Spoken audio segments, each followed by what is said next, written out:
saya membacakan satu halaman supaya sebagai pengantar. Saudara-saudara yang terhormat, ini tadi jam 10 baru saja Presiden Republik Indonesia yang didampingi oleh Menko Polhukam dan saya dan Mensesnek menerima 7 orang anggota TP3 yang dipimpin oleh, kedatangannya dipimpin oleh Pak Amin Rais, tapi pimpinan TP3-nya itu sendiri adalah Abdullah Hamahua. 7 orang tadi yang datang, Pak Amin Rais, Pak Abdullah Hamahua, kemudian Pak Marwan Batubara, kemudian ada Kiai Muhyiddin. Dan yang 3 karena pakai masker kita nggak tahu satu persatu, tetapi ada 7 orang tadi. Intinya mereka menyampaikan 2 hal atau 1 hal pokok, yaitu soal terbunuhnya atau tewasnya 6 laskar FPI yang itu diurai dalam 2 hal. Pertama, harus ada penegakan hukum sesuai dengan ketentuan hukum, sesuai dengan perintah Tuhan bahwa hukum itu adil, dan yang kedua ada ancaman dari Tuhan kalau orang membunuh orang mukmin tanpa hak, maka ancamannya neraka jahanam. Itu kemudian diurai. Apa yang terjadi? Pertama, 7 orang yang diwakili oleh Pak Amin Rais dan Pak Marwan Batubara tadi menyatakan mereka menyatakan keyakinan telah terjadi pembunuhan terhadap 6 laskar FPI, dan mereka meminta agar ini dibawa ke pengadilan HAM karena pelanggaran HAM berat. Itu yang disampaikan kepada Presiden. Pertemuan berlangsung tidak lebih atau tidak sampai 15 menit. Bicaranya pendek dan serius gitu. Hanya itu yang disampaikan oleh mereka, bahwa mereka yakin telah terjadi pembunuhan yang dilakukan dengan cara melanggar HAM berat, bukan pelanggaran HAM biasa, sehingga 6 laskar FPI itu meninggal. Lalu Presiden menyatakan bahwa Presiden sudah minta Komnas HAM bekerja dengan penuh independen dan menyampaikan kepada Presiden apa yang sebenarnya terjadi dan apa yang seharusnya dilakukan oleh pemerintah. Dan Komnas HAM itu sudah memberikan laporan dan 4 rekomendasi. 4 rekomendasi itu sepenuhnya sudah disampaikan kepada Presiden agar diproses secara transparan, adil, dan bisa dinilai oleh publik. Yaitu bahwa temuan Komnas HAM yang terjadi di Cikampek, tol Cikampek kilometer 50 itu adalah pelanggaran HAM biasa. Pak Marwan Batubara tadi mengatakan mereka yakin 6 orang ini adalah warga negara Indonesia. Oke, kita juga yakin. Mereka adalah orang-orang yang beriman, kita juga yakin. Dan mereka juga yakin, Pak Marwan Batubara, telah terjadi pelanggaran HAM berat. Saya katakan, pemerintah terbuka. Kalau ada bukti mana pelanggaran HAM beratnya itu, mana, sampaikan sekarang. Atau kalau enggak, nanti sampaikan menyusul kepada Presiden. Bukti, bukan keyakinan. Karena kalau keyakinan, kita juga punya keyakinan sendiri-sendiri bahwa peristiwa itu dalangnya si A, si B, si C. Kalau keyakinan. Tapi Komnas HAM sudah menyelidiki sesuai dengan kewenangan undang-undang, tidak ada.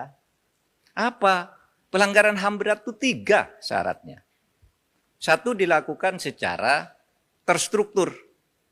Itu dilakukan oleh aparat secara resmi dengan cara berjenjang. Struktur itu berjenjang. harus targetnya bunuh 6 orang yang melakukan ini, taktiknya begini, alatnya ini, kalau terjadi ini, larinya ke sini. Itu terstruktur. Sistematis. Ya, terstruktur sistematis. Juga jelas tahap-tahapnya. Perintah pengerjaan itu. Itu pelanggaran HAM berat. Masif. Menimbulkan korban yang meluas. Kalau ada bukti itu, mari bawa. Kita adili secara terbuka. Kita adili para pelakunya berdasar Undang-Undang Nomor 26 Tahun 2000. Nah, saya sampaikan begitu. Tadi silahkan kami menunggu. Terbuka. Dan saya katakan TP3 bukannya juga sudah diterima oleh Komnas HAM. Diminta mana buktinya? Secuil saja. Bahwa ada terstruktur sistematis dan masifnya. Tidak ada tuh, ada di berita acaranya bahwa TP3 sudah diterima, tapi tidak ada, hanya mengatakan yakin. Nah, kalau yakin tidak boleh, karena kita punya keyakinan juga banyak pelakunya ini, pelakunya itu, otaknya itu, dan sebagainya. Yang membiayai itu juga yakin kita, tapi kan tidak ada buktinya. Oke, nah akhirnya ingin saya katakan bahwa sejak peristiwa ini meletus, masyarakat sudah mulai muncul agar dibentuk TGPF. Tim Gabungan Pencari Fakta. Ada yang minta pemerintah membentuk, ada yang tidak percaya pemerintah. Jangan pemerintah, nanti itu bohong itu hasilnya.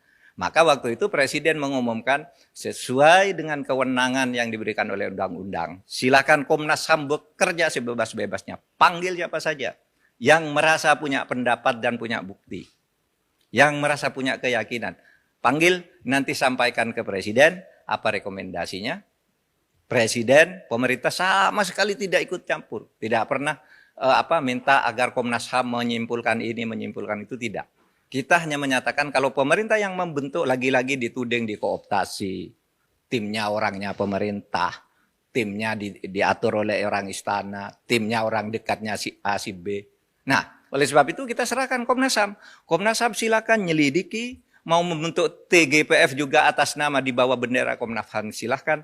Mana rekomendasinya kita lakukan. Nah itu yang kami jawab tadi. Nah saudara, saya ingin jelaskan satu hal lagi yang juga saya jelaskan. Ada tertawaan publik semula. Ya. Masyarakat banyak yang ngejek, nyinyir gitu. Kenapa kok orang mati dijadikan tersangka? 6 laskar itu kan dijadikan tersangka oleh polisi. Itu hanya konstruksi hukum, dijadikan tersangka sehari, kemudian sesudah itu dinyatakan gugur perkaranya. Karena apa? Karena konstruksi hukum yang dibangun oleh Komnas HAM itu ada orang yang terdiri atau yang bernama Laskar FP itu kemudian itu memancing aparat untuk melakukan tindak kekerasan dan membawa senjata. Ada bukti senjatanya, ada proyektilnya. Bahkan di laporan Komnas HAM itu ada juga nomor telepon orang yang memberi komando. Siapa? Gitu. Nah, oleh karena sekarang 6 orang terbunuh ini yang kemudian menjadi tersangka, dicari pembunuhnya, maka dikonstruksi dulu dia tersangka karena dia memancing aparat untuk melakukan tindak kekerasan dengan membawa senjata. Nah, sesudah itu baru siapa yang membunuh 6 orang ini, yang memancing ini. Nah, baru ketemu 3 orang polisi. Yang ditemukan oleh Komnas HAM itu 3 orang. Nah, sesudah ini ditemukan konstruksi hukumnya, baru 6 orang itu diumumkan oleh polisi, perkaranya gugur. Dalam bahasa yang sering umum disebut SP3, tapi tidak usah SP3. Itu cukup dikatakan perkaranya gugur sesuai dengan ketentuan undang-undang bahwa tersangka yang sudah meninggal, perkaranya gugur. Cukup, selesai perkaranya gugur. Lalu siapa yang membunuh 6 orang ini? Kita buka di pengadilan. Nah, kita minta ke TP3 atau siapapun yang punya bukti-bukti lain. Kemukakan di proses persidangan itu. Sampaikan melalui Komnas HAM. Kalau ragu terhadap polisi atau kejaksaan, sampaikan di sana. Gitu. Tapi kami melihat yang dari Komnas HAM itu sudah cukup lengkap. Assalamualaikum warahmatullahi wabarakatuh.